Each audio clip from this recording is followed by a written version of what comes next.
finally got the contract extension details for Xavier Howard, and some people got to give Chris Greer credit.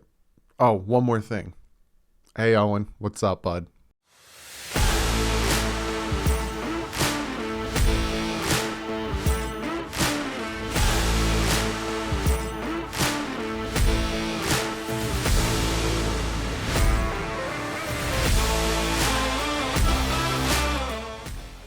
What is up, Fin fans? Yes. So we have new cap space details, and Miami Dolphins are doing pretty well with the cap space. I have Xavier Howard's new contract, and we're going to get into that.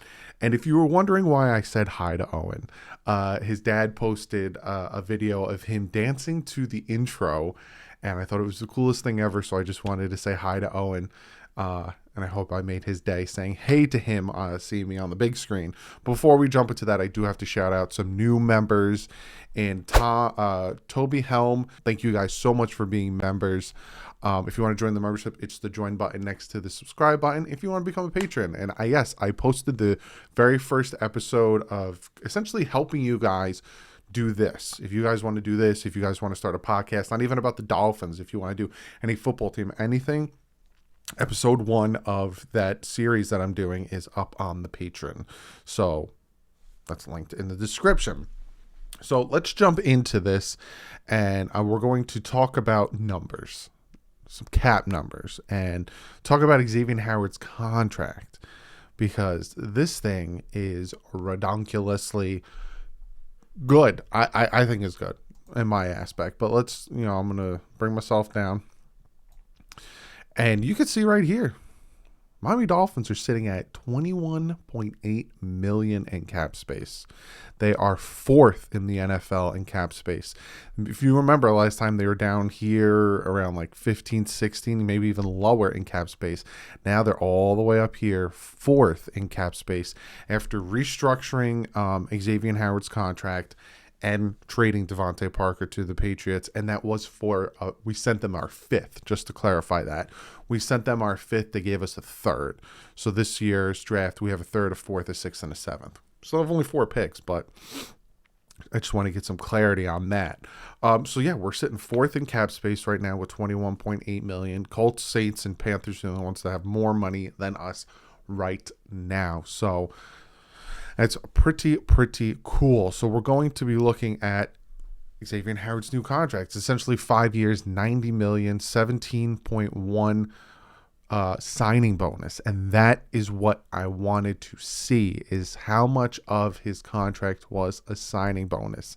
And it is $17.1 million in a signing bonus.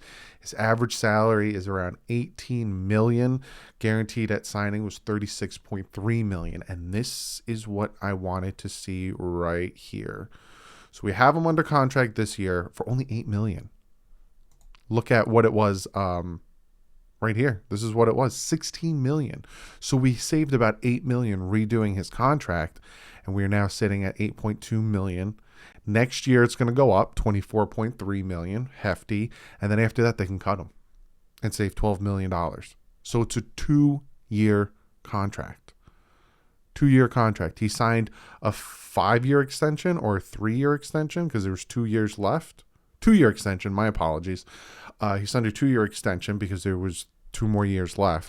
2024 was when his contract was going to be set to expire, and they signed for 2 more years. And again, after this year, they can cut him and save $12 million. It's an absolutely fantastic contract. I heard some of you guys say you're going to get at least 2, maybe 3 years if you're lucky out of him. Well, he's only really going to hurt the cap for 2 years. And again, this year, he's only getting paid $8 million, which is huge when it comes to the signing bonus. Everyone was expecting him to make so much money, eat the cap up so much. No, this was a fantastic and an absolutely smart move by the Miami Dolphins, renegotiating and redoing his contract. If you look at it this year, he is not even, he's making 18th when it comes to a cap hit with corners. And then if you look at next year, that's when he's not even making number one money when it comes to corners. Byron is making 18. Marshawn Lattimore 22. He's third with 24 million, and Jalen Ramsey and Darius Slay will be making more than him next year with that contract. And then again, after that, they can release him if they like to. So this contract that they gave him, the extension they gave him, is just a thing of beauty. So now, again, the other things that I kind of were seeing happening is Xavien Carter being released and Adam Shaheen being released, which is essentially total savings of $4 million.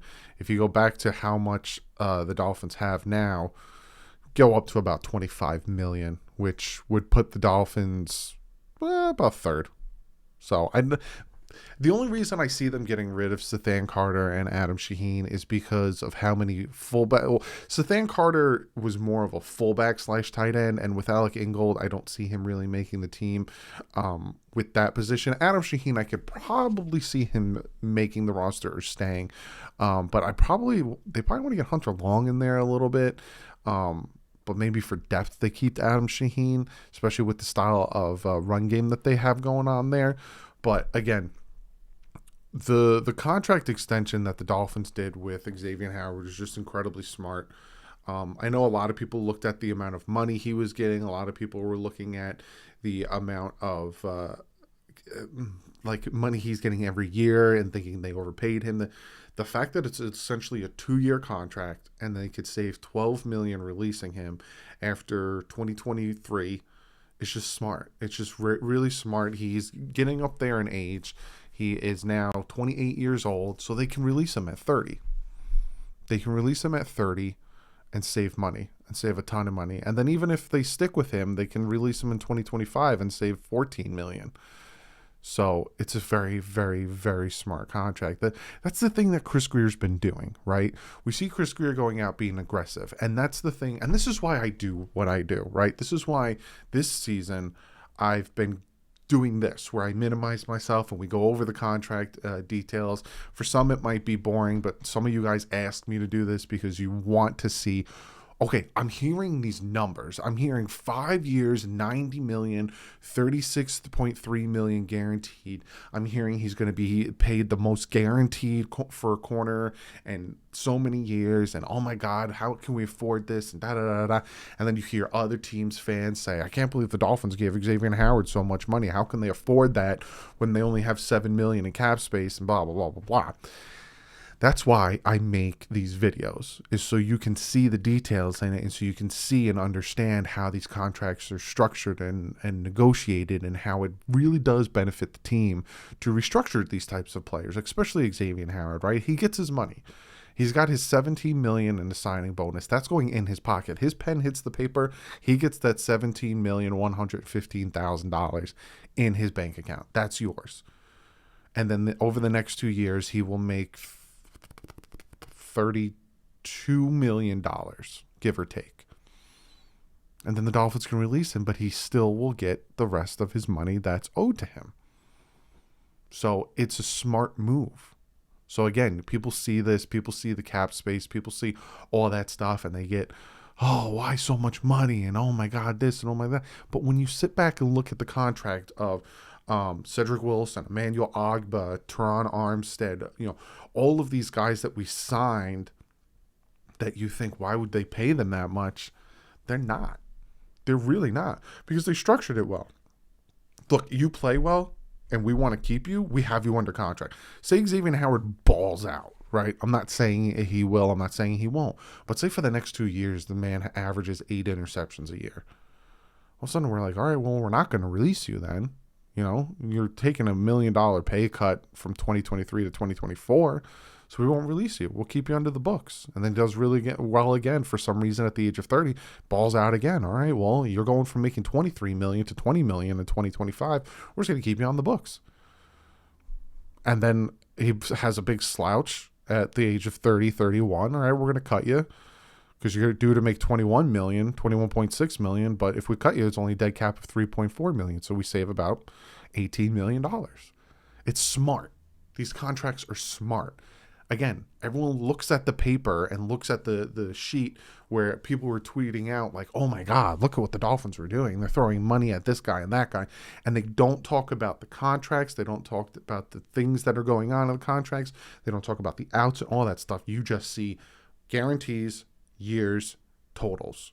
And your head explodes and think to yourself, why are we giving so much money to these players? We're not. These are very, very smart contracts. And this is the thing that Chris Grier is very good at doing. He's very good at doing it with 2 years ago, and he's still very good at doing it, adding these contracts in. So, again, more restructurings happen, more of all this stuff happens. I'll make more videos like this because the majority of you guys like to see this stuff and want to understand the things that go on behind the scenes with the contracts and all that stuff. So I'm going to give that to you. And then, again, just give you an update. It was a fifth, not a fourth, that we're sending to the Patriots. So we still have a third and a fourth this year. I'm trying to think if there was something else I wanted to talk to you about. No, that's really it. Monday, you're going to get another video where I'm going to start breaking down top prospects. And again, it's just going to be what the Dolphins need. So Monday is going to be the start of, I'm going to talk about positions of need for the Dolphins heading into the draft. And then I'm going to start breaking down the top 5 prospects at each of those positions of needs. Because I'm not going to talk about quarterback. Dolphins don't need a quarterback. I'm not going to talk about safety. Dolphins don't need a safety. I'm not going to talk about wide receiver. Well, we could probably use a wide receiver. But, I'm not going to talk about positions that they don't need. Pass rush. You got Jalen Phillips. You got Emmanuel Ogbah now. They don't really need a pass rush right now. So there's certain positions I'm just not going to talk about. Because you guys, and again, I'll talk about it on Monday. You guys did the poll, and you didn't want me to talk about all of them, which I appreciate. I can focus on those and then other things. And I still will be doing the draft live stream. It'll be fun. But other than that, guys, comment below. Let me know what you think of his contract now that you see it, right? Because I know a lot of you guys were very apprehensive seeing how much he's making, and you're worried about all this stuff. Comment below. Do you feel better now that you see it's essentially a 2-year contract, not a 5-year contract? And what do you think of all the moves and stuff that Chris Grier has done so far? But other than that, guys, I will see you Monday unless news breaks tomorrow. But like usual, stay classy and fins up.